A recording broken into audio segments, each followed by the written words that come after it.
Esto es Literamático en la Historia.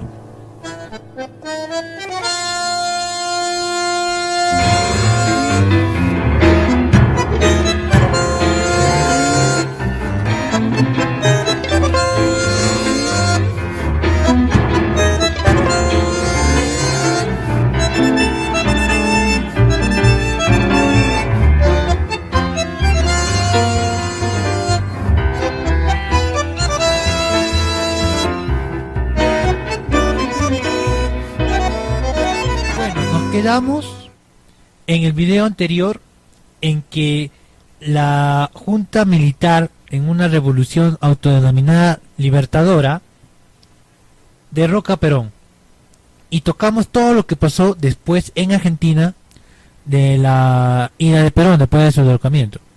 Ahora hablaremos sobre lo que pasó con Perón, con la persona en sí.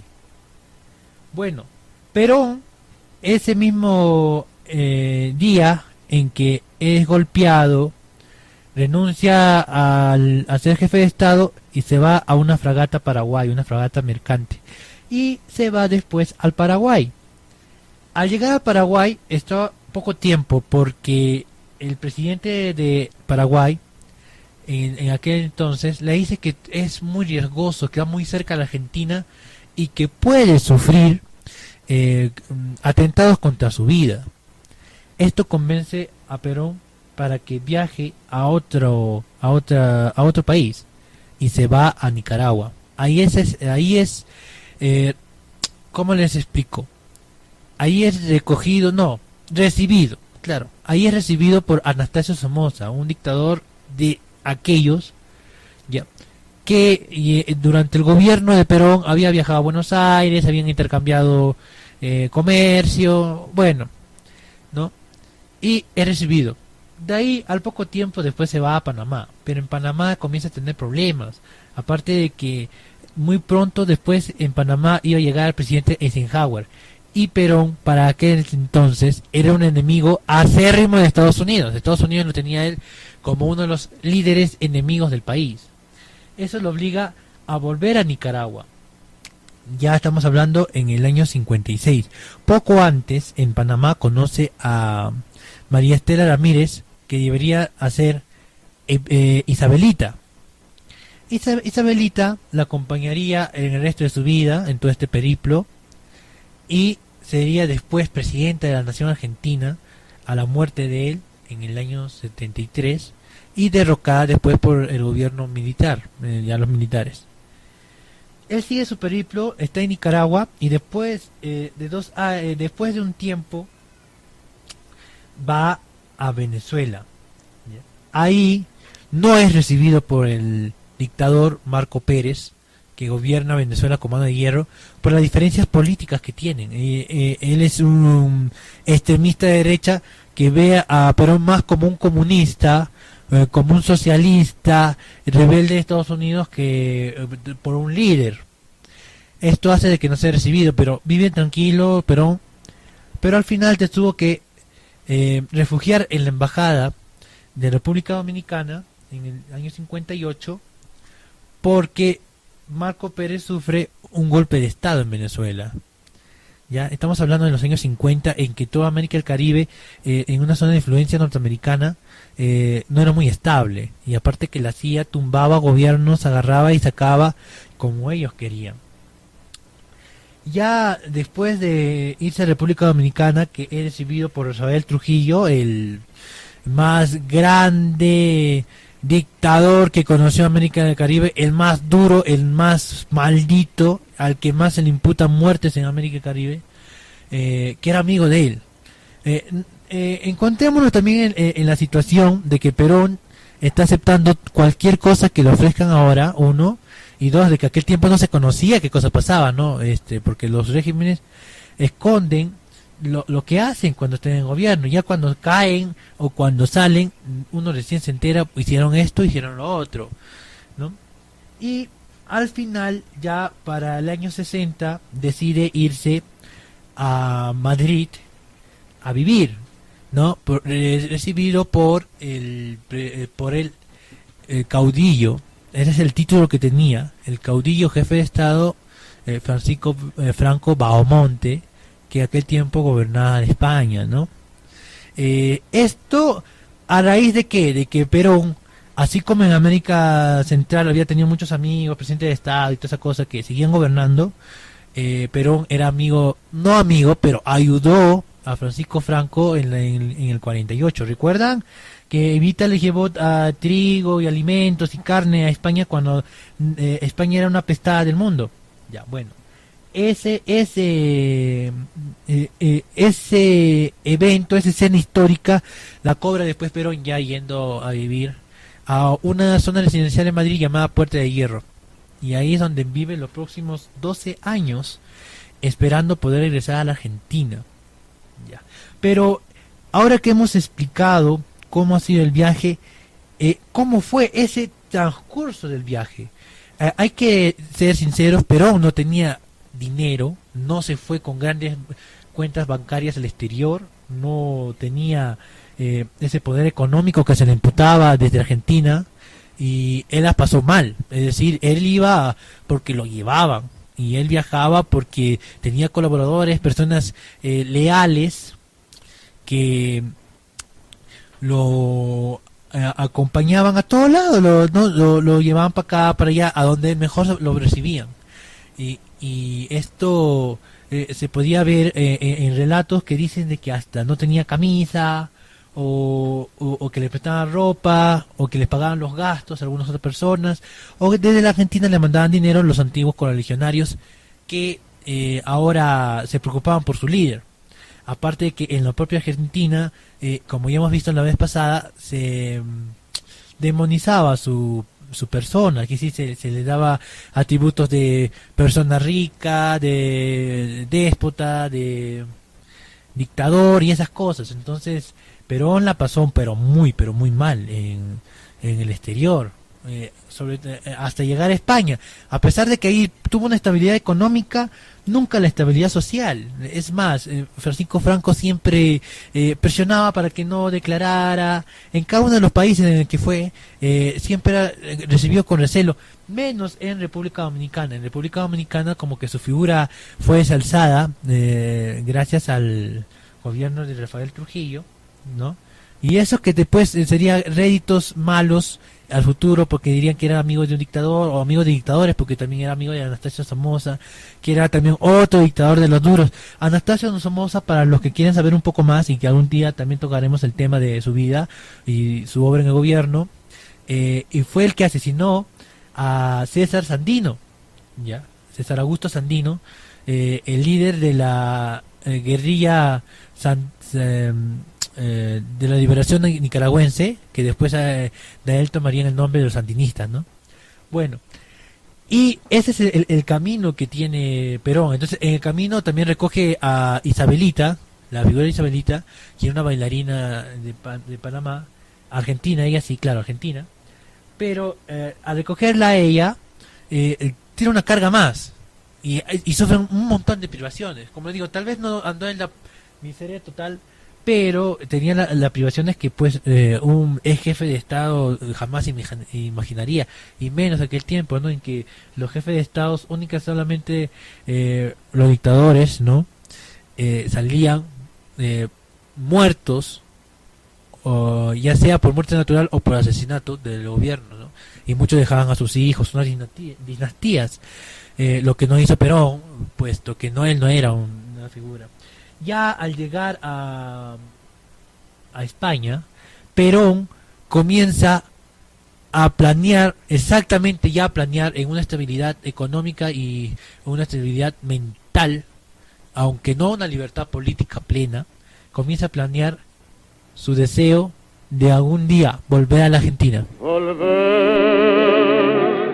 con la frente marchita, las nieves del tiempo platearon mi piel. Sentir que es un soplo la vida, que 20 años no es nada, que febril la mirada, errarte en las sombras te busca y te nombra. Ya en Puerta de Hierro, Perón comienza a dirigir la oposición peronista. La lejanía le da la libertad de poder decir: No lo que quiere, porque Franco, como les dije, le pone muchas trabas políticas, le demanda gente diciéndole, ¿sabe qué? Que esto, que lo otro, que no quiere problemas con la Argentina.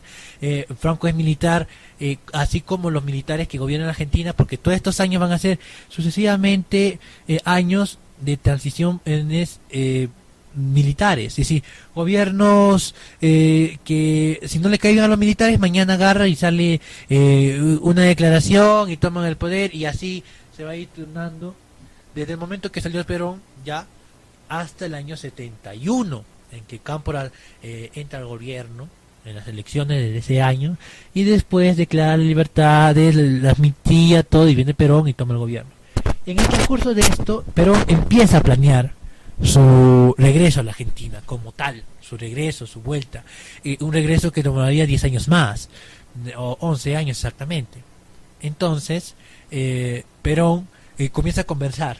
¿Con quiénes? Con los antiguos dirigentes gremiales, comienza a conversar con personas interesadas en que él vuelva, comienza a conversar con la derecha, que la derecha se siente desilusionada, encuentra una desilusión en los militares que decían combatir el fascismo, pero lo aplican en su propio gobierno, un gobierno que pone reglas a la economía del libre mercado, que no defiende los intereses argentinos.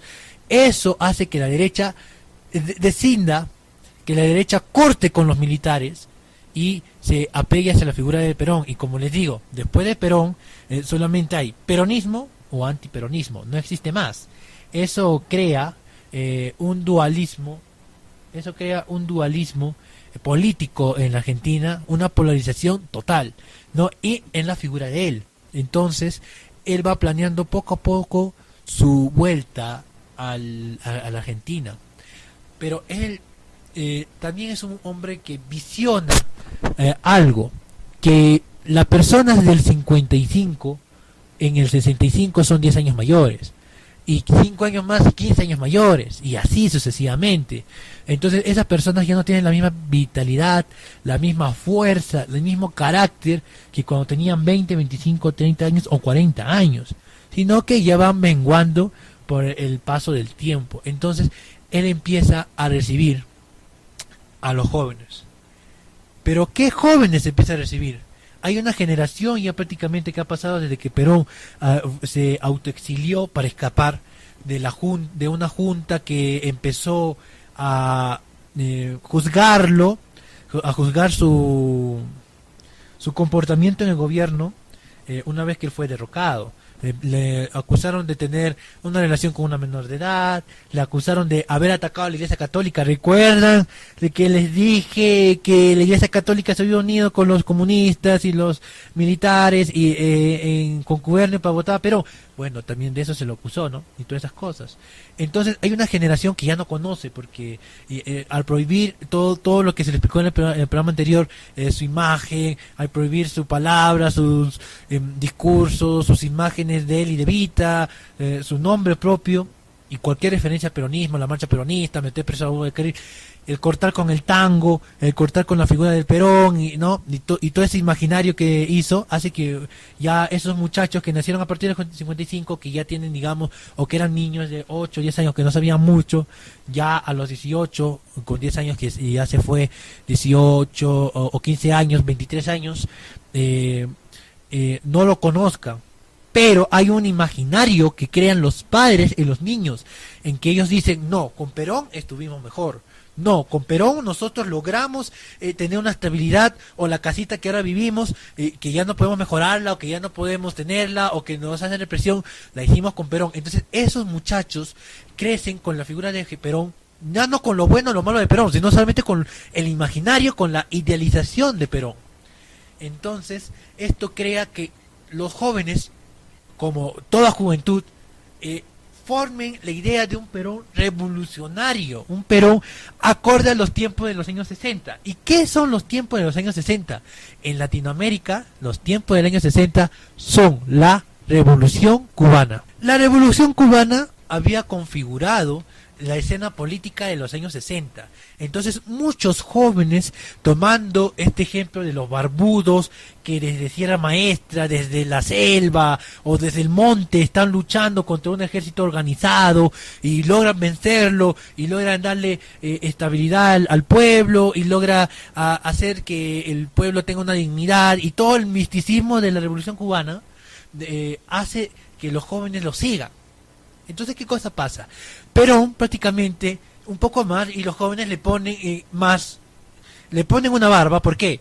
Porque la idealización que sus padres les cuentan, que con Perón sí lograron, es decir, hay un pasado, hay algo a que aferrarse a la historia, más lo que promete la Revolución Cubana en términos de igualdad, de libertad, de revolución, de rebeldía, se fusiona Perón, más que lo que Perón venía diciendo en el Puente de Hierro, de que él era más amigo de Fidel que amigo de Franco, ¿no? Entonces eso crea una imagen de un Perón revolucionario, un Perón que va a venir a poner una ley social. Esto en contrapartida al nacimiento de la derecha peronista, ya no una izquierda incisiva, sino una derecha que cree que Perón es la solución a los problemas que no soluciona el ejército y a los problemas neoliberales de la época, en que Estados Unidos va en una caída por crisis económicas pequeñas, que va generando sus modelo económico propio, el cambio del mundo, la alza de los petróleos un poco más tarde, crea que Perón puede venir, y Perón tiene la autoridad suficiente como para decir: argentinos, este es el camino de la liberación, este es el camino neoliberal de economía y que se pueda seguir. Entonces se crea la derecha comunista, la derecha peronista y la derecha y la izquierda peronista, no, es decir, peronistas todos siguen a Perón, pero todos lo siguen de acuerdo a un pensamiento, a una época, a un sueño que Perón inspira. Y Perón, desde Puerta de Hierro, empieza a escribir, empieza a decir sus memorias, empieza a mandar mensajes, así con toda y provisión de Franco.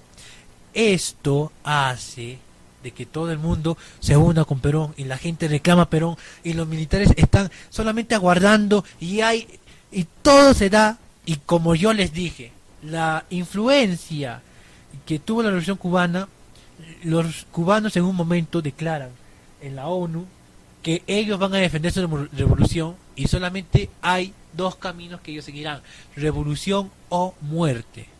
Recuerdan que en los años 50, el 55 se decían Perón o muerte. Pues ellos toman eso, Che Guevara en un discurso en la ONU lo dice, y ahora los muchachos peronistas toman la consigna como propia y dicen Perón o muerte. Esto crea una confusión tremenda. ¿Por qué? Porque es acá donde se une tanto el ideario, la persona y el pensamiento en una sola figura, que es de Perón, ¿no? Entonces no había otra solución para la Argentina. La Argentina no podría volver al Estado democrático y todo si no era de la mano de Perón como presidente. Esto empieza a crearse, y hasta este momento, que estamos por los años 68, no sabemos si Perón quería en verdad volver a ser presidente.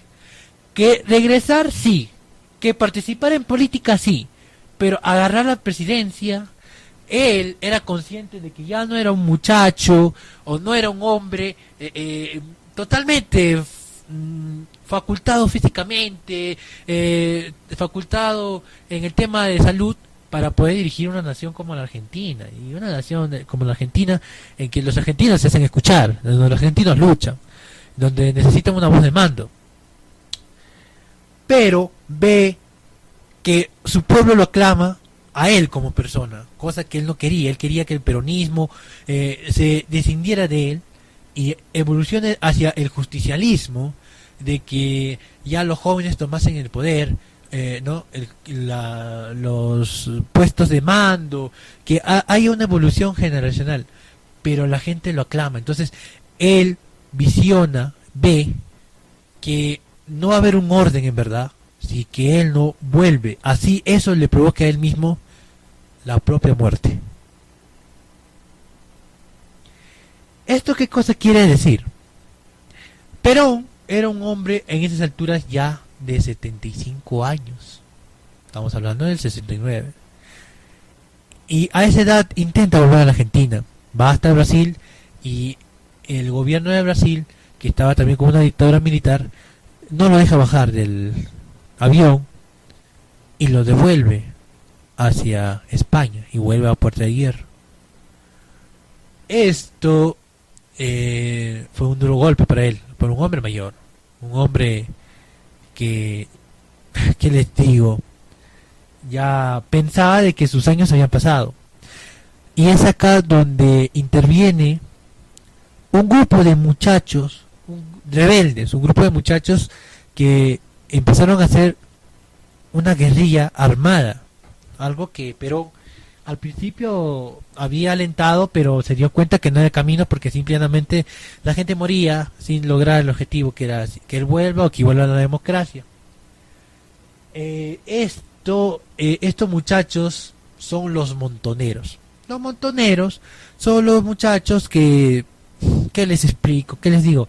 Siguen a Perón de una manera de izquierda radical.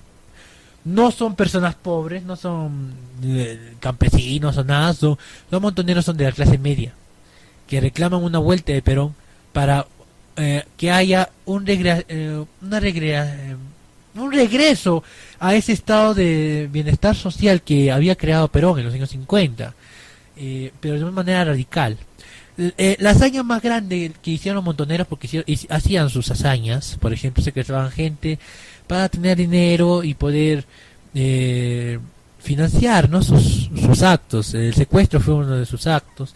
Era la típica guerrilla latinoamericana, que se iba al monte y de ahí planeaba sus cosas. Pero la mayor hazaña que hicieron ellos fue secuestrar al general Aramburu. Recordemos los videos anteriores. Evita muere y su cuerpo es embalsamado y está en un mausoleo donde lo ve la gente. Ahí pasados los años y cuando viene la junta militar, agarran y profanan el cuerpo de Evita y lo desaparecen. Esto fue muy duro para el peronismo, y en el ideario tocaron prácticamente a una semidiosa del peronismo. Solamente debajo de Perón, tal vez viva pero muerta, fue la figura que nunca más se volvió a dar en la Argentina hasta el día de hoy.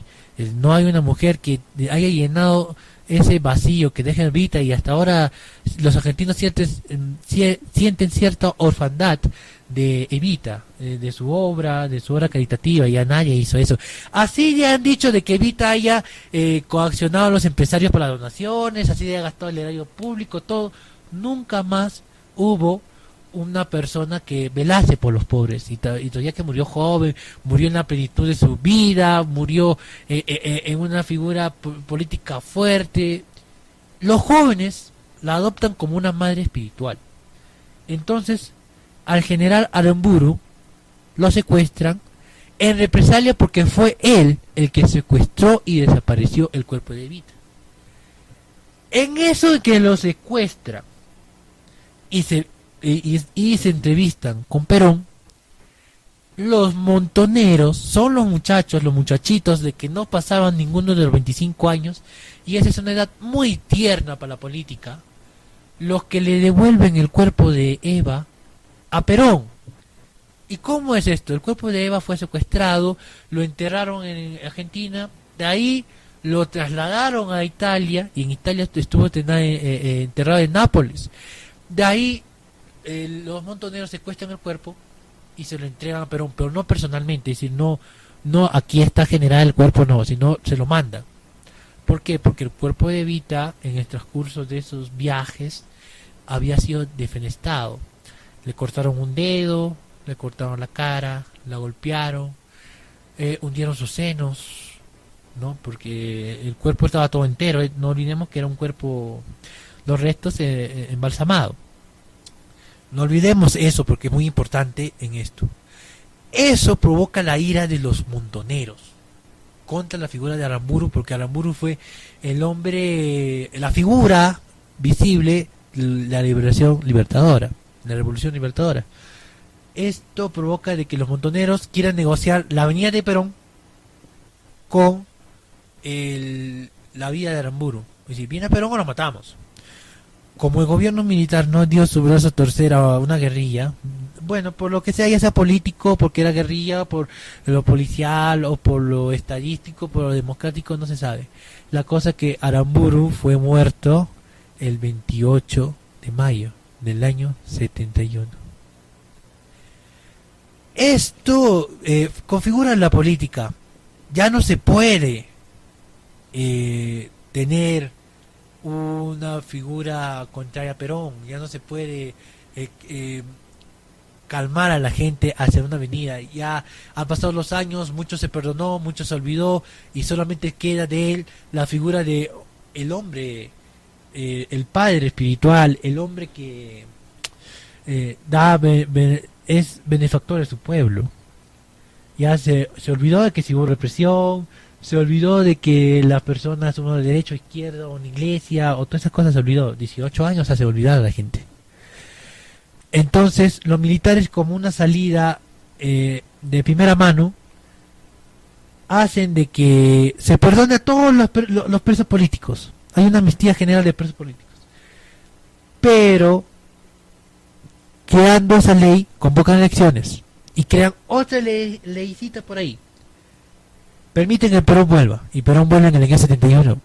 En el año 71, después de muchos años, vuelve a la Argentina, en los años 70. Y fue muy emocionante, pero no iba a postular. ¿Por qué no puede postular Perón a la presidencia?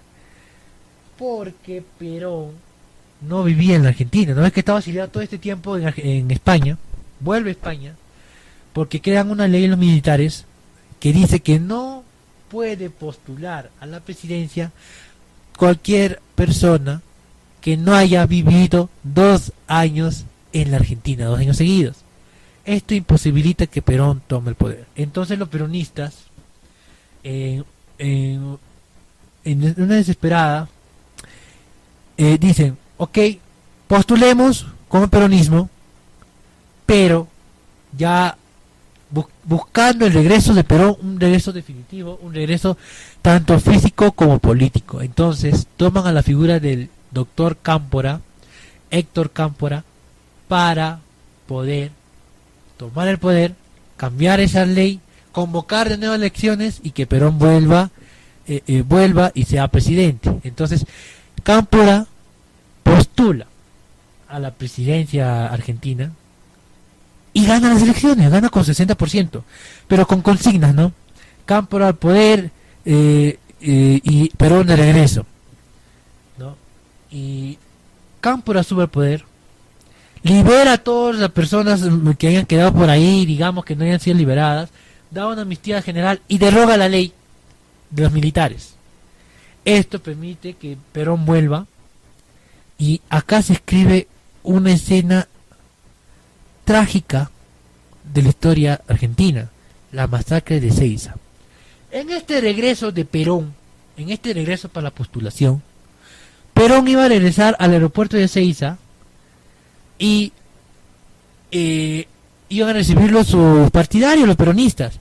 Pero recordemos que los peronistas no son uno solo, no es un pensamiento ya sea social o liberal, sino peronistas, hay peronistas de derecha y peronistas de izquierda.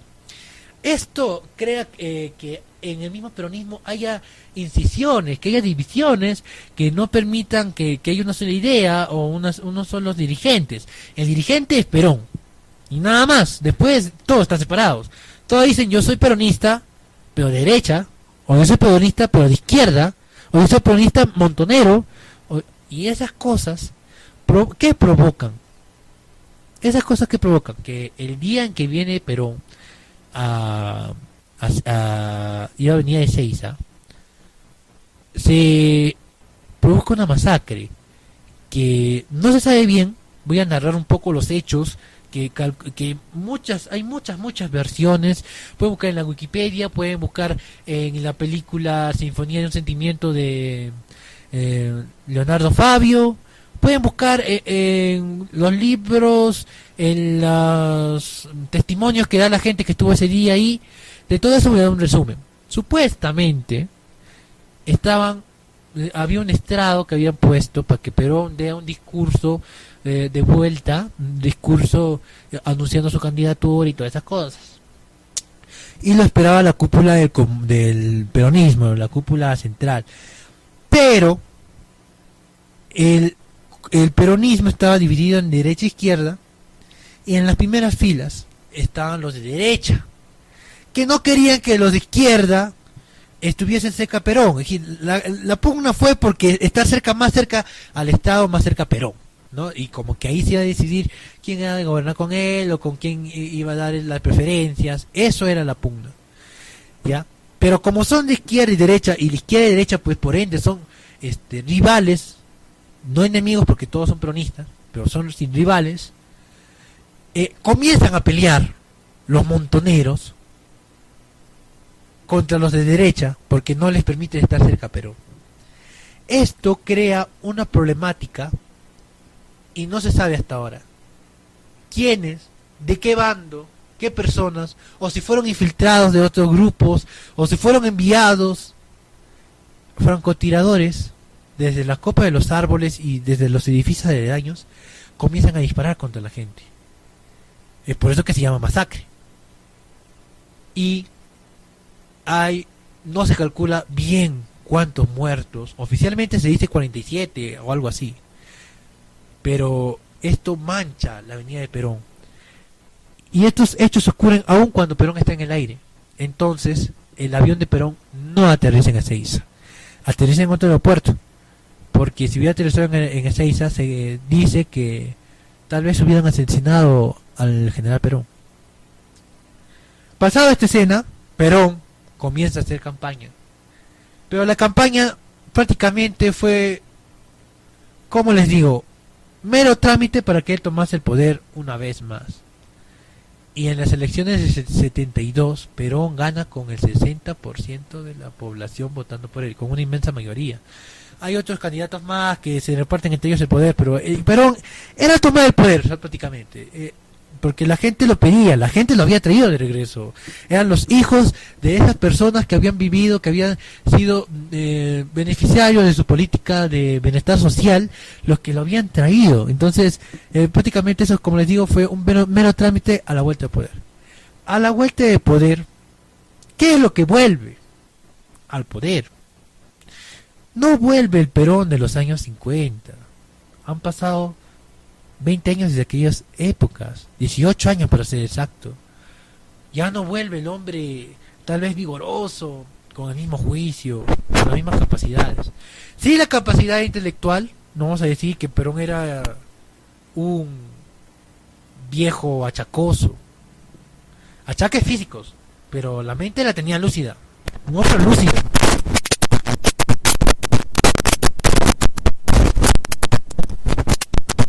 Esta época de su vida tiene esos problemas de que no se siente bien totalmente físicamente, ¿no? Totalmente al 100% para gobernar no se siente. Entonces acá viene un hombre ya de 78 años, 79 años, un hombre muy mayor, un hombre que quiere hacer cosas del pasado en un futuro que ya llegó, en un futuro que él mismo ayudó a armar para que se desarrollase, y llega mal acompañado. Es aquí donde ingresa un personaje oscuro, un personaje que él conoció en ese periplo, más exactamente en la época de Puerta de Hierro, que sería López Rega. López Rega era un loco, un hombre espía de la CIA, y Perón lo sabía, pero que no era muy peligroso, y se logra inmiscuir entre los favores que tenía de Isabel y la... No, ¿cómo les digo? Cuando una persona no toma importancia, Perón no le toma importancia a López Rega. pero López Rega logra escalar dentro del peronismo como la mano derecha de Perón, como la persona que está ahí al lado de él, y está al lado de él porque tiene a favor de Eva, de Isabelita. Y se dice que él la cuidó en los últimos días a Evita y inventa un montón de cosas. Era un loco, un hombre no en sus cabales, pero los locos también llegan al poder. La historia dice que hay locos que llegaron al poder. Esto hace que López Rega esté en el gobierno y participe activamente en él. Y una vez que toma el poder, Perón también no lo toma el mismo hombre ilusionado con el bienestar social, no, sino viene un hombre que ha conocido mucho mundo ya, y acá estamos hablando de una preponderancia norteamericana en el hemisferio americano y de la política neoliberal. Entonces Perón sabe que va a lograr tener éxitos políticos, éxitos económicos, se sigue la política neoliberal y viene un Perón neoliberal, un hombre que ya no es el mismo de los años 50. Entonces Perón, en uno de los últimos actos públicos que hace, vota a los montoneros de la Plaza 9 de Julio, los vota porque los declara unos delincuentes en vez de unos partidarios del peronismo. Y esto también resiente un poco a la izquierda peronista. Pero ya no estamos hablando de Perón, estamos hablando de una figura prácticamente. Estamos hablando de un hombre que sí es lúcido, que está consciente, que gobierna el país, pero ya no en su totalidad, ¿no? Ya no, que la última palabra lo da a él. Hay palabras que tal vez ya no vuelven a él. Y esto sumado a su salud que se va deteriorando, provoca que en el mes de octubre del año 76 Perón muriese. Adiós muchachos, compañeros de mi vida, barra querida, de apenas tiempo, me toca a mí hoy emprender la retirada, debo alejarme de mi buena muchacha. ¿Qué cosa es lo que pasa acá? Perón muere, ¿verdad?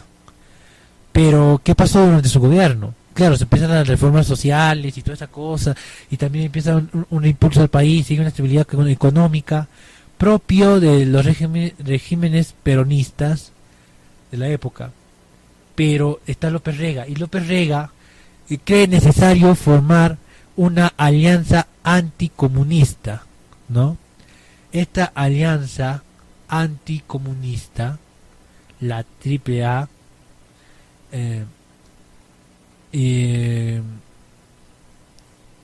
hace que se cometan torturas, hace que se cometan violaciones a los derechos humanos en la época de Perón, no de Isabelita todavía.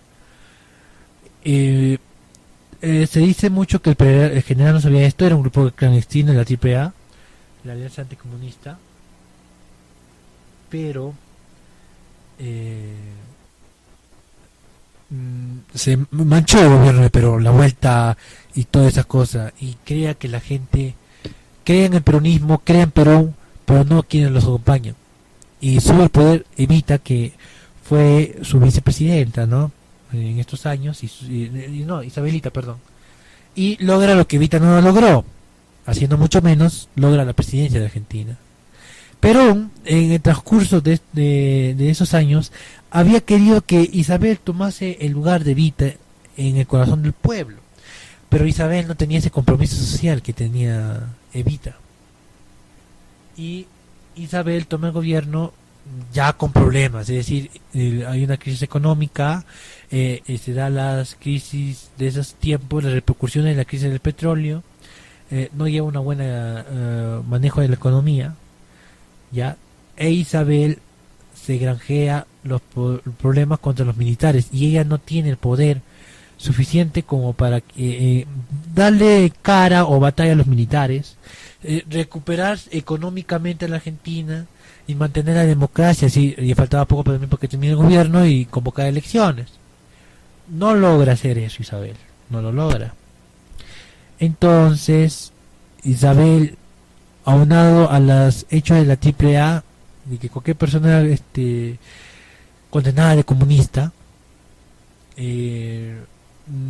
lleva a un caos a la Argentina. La verdad que la Argentina en el año 76 que derrocan a Isabel era un caos económico, social y todo.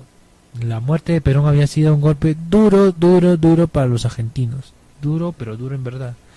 Se habla de millones de personas en su funeral y toda esa cosa. Hasta que los montoneros lo perdonaron y todo. Y en el año 76 se produce el golpe de estado de los militares. El golpe de estado es un golpe militar libertador, ya saben, ya el cuento, todo.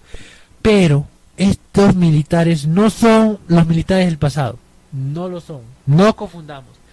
Estos militares se las traen, pero se las traen bien. Golpean a Evita huye, tiene que huir. Y López Rega también huye y descubren pues que López Rega tenía la JPA que había hecho tal, y el peronismo había hecho tal y tal cosa, y el populismo y los comunistas, y miran que a pesar de que Perón en esta época fue liberal, de una economía neoliberal, lo acusan de comunista, la clásica de siempre, ¿no? La clásica de siempre. Y entran los militares. Estos militares cambian la Argentina, pero comienzan a hacer un estado de represión tremendo. La gente empezó a ir por millares presa y aparece una figura jurídica nueva. Aparece la figura del desaparecido. A ver, ¿cómo es esto? Si los militares te arrestan, estás arrestado, estás por algo. Si eres preso político, eres preso político. O si te matan, estás en calidad de fallecido, de que fuiste y ya no eres. Pero cuando eres desaparecido, ¿qué?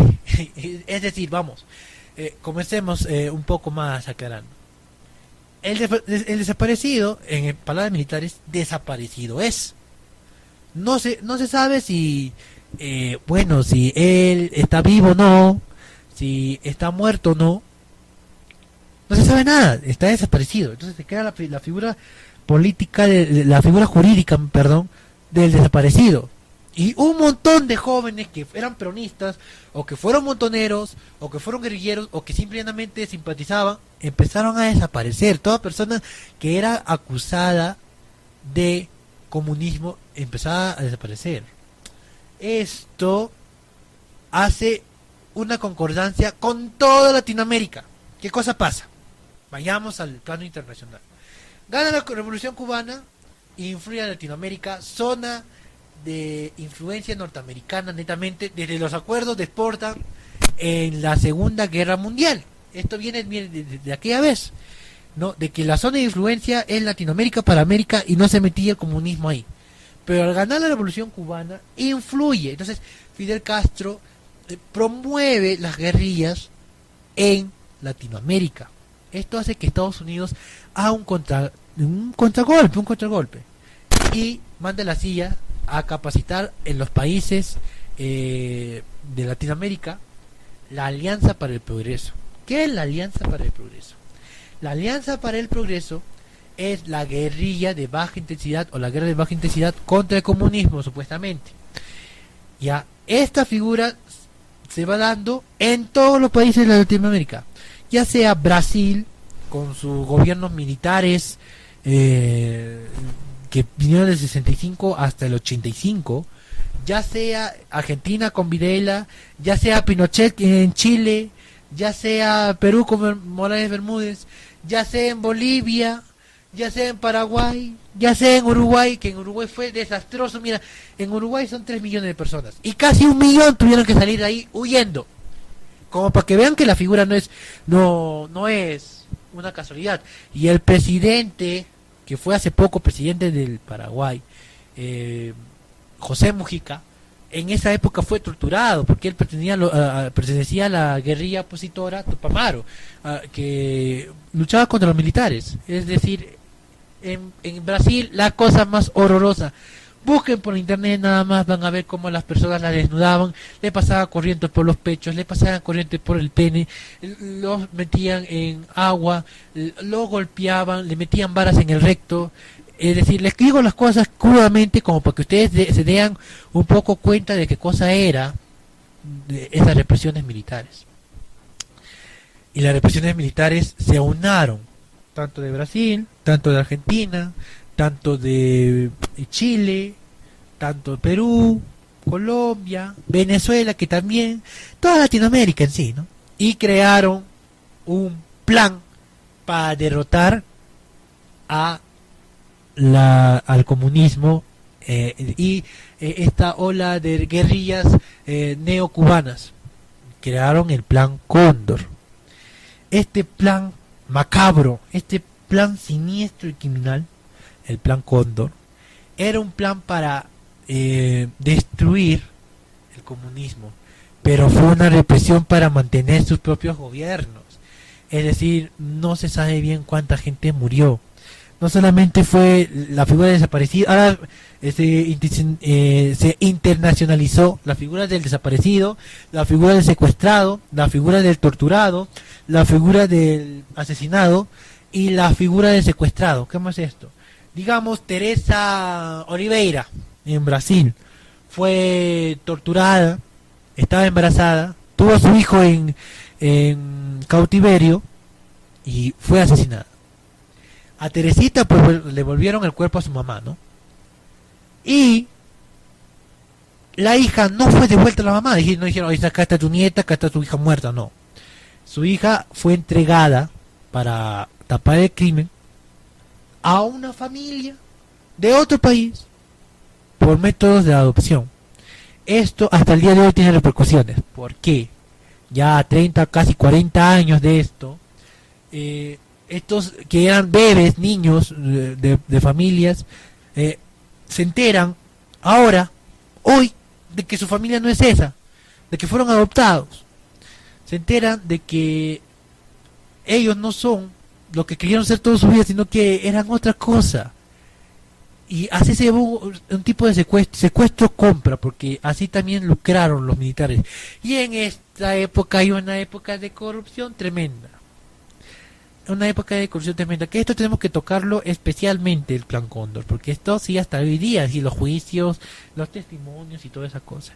¿Qué cosa pasa con con el peronismo hasta ahora? Igual que en el 55, pero 10 veces peor. Es prohibido la figura de Perón, no prohíben el tango y esas cosas, pero tocar Perón, juntar, mira, era delito juntarse 3 personas en la calle a practicar. Eso ya era delito. Para que vean la figura de represión que había. Entonces, de peronismo ni hablar.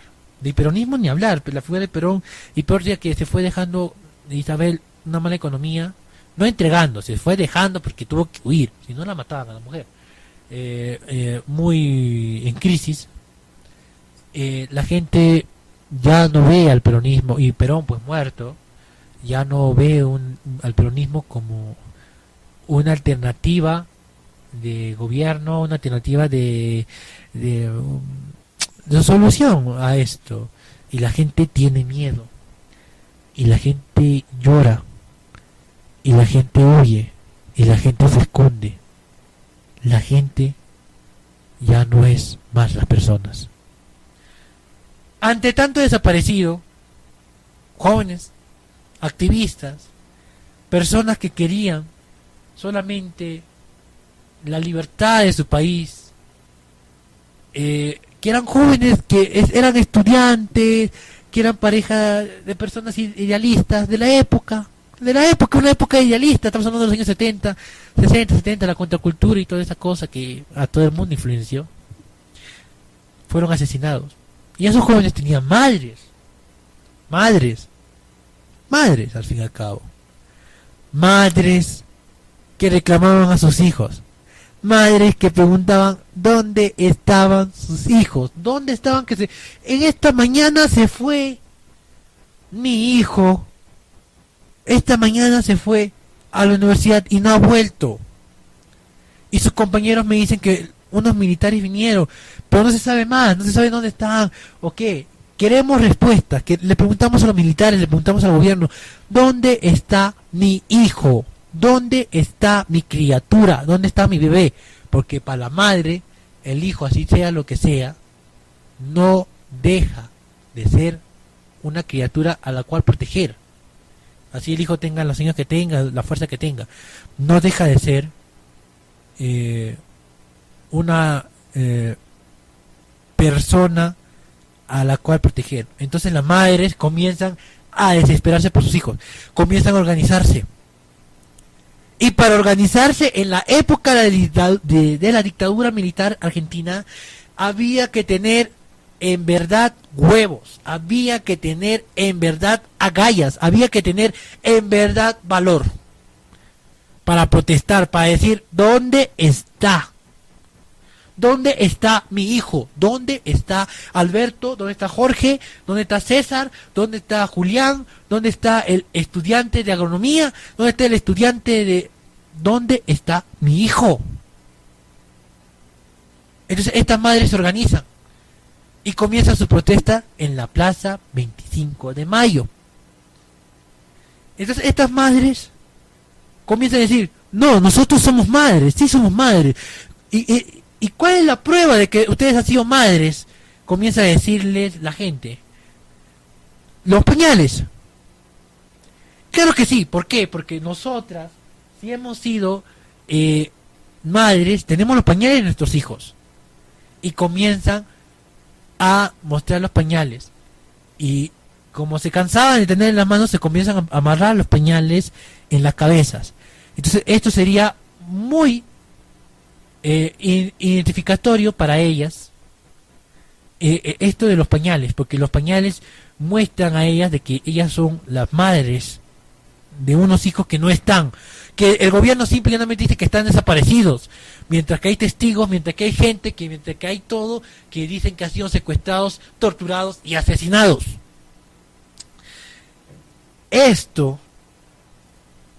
Todo esto se arma en 2 años, y todo esto choca con un acontecimiento grande en verdad. La Copa del Mundo de 1978. Verás que todo es mentira, verás que nada es amor, que al mundo nada le importa. Gira, aunque te quiebre la vida. Este evento había sido creado prácticamente como una fachada para demostrar cómo el gobierno militar había ayudado a la Argentina a renacer como potencia económica y toda esa cosa. Se habla y se ha demostrado, y los mismos jugadores argentinos, algunos han dicho de que el partido con Perú en Argentina, en que Perú perdió en semifinales 6-0, o bueno, no en semifinales, sino era una liguilla muy diferente ahora cómo se hacen las eliminaciones. La selección peruana se dejó ganar 6-0 por Argentina. Y esto se dice que los militares intervinieron, es decir, una fachada total, ¿no? Nada de verdad. Entonces la Madre de Mayo, ante la venida de la prensa internacional, comienzan a decir, acá está habiendo genocidio, acá está habiendo violación de derechos humanos, acá está habiendo matanzas, en plena Copa del Mundo. Los jugadores van y dicen, nosotros no vemos campo de concentración, nosotros no vemos esto, nosotros no vemos otro, pero que se daban las cosas, se daban las cosas. Esto crea una contradicción entre la alegría que trae un campeonato mundial, la importancia histórica que trae y el que Argentina ganase su primera copa en aquel tiempo, ante lo que está sucediendo socialmente. Para esto el peronismo está total y funestamente al margen, es ilegal ser peronista. Nada tiene que ver ni Perón, ni la figura, ni nada. Y dejamos esto con hechos importantes a grandes rasgos.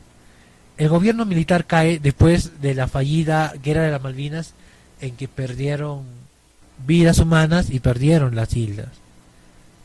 Y cae toda la corrupción. Y recién después de eso viene el Partido Justicialista con los gobiernos, pero hay una crisis económica tremenda porque la guerra dejó muchas secuelas económicas, unas deudas tremendas. Y Ya había crisis antes de la guerra y la guerra solamente hizo intensificarla.